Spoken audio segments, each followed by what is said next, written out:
এক সাইডে আল্লাহ লেখা আর এক সাইডে মা দেহি আজকে আল্লাহ জিতে না মা জিতে, এই ধরনের জিনিসগুলো কাগলিকে ভিউ পায়।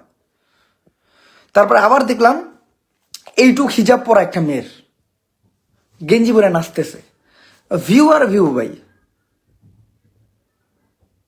আমাকে দোষ, আমরা যদি ওই যে একটা গালি দেওয়ার বদলে একটা রিপোর্ট মারতাম সব ঠিক হইতো। একটা গালির বদলে একটা রিপোর্ট মারেন, গালি দিয়েন না ভাই। আমি ভুল করলে আমারও রিপোর্ট মারেন ভাই, গালি দিয়েন না। গালি দিতে যান, ওরা চায় এই গালিটা, ওদের একটা কমেন্ট পারে, এটা ওদের ভালো লাগার বিষয়। আপনারা এটা বুঝেন না ভাই।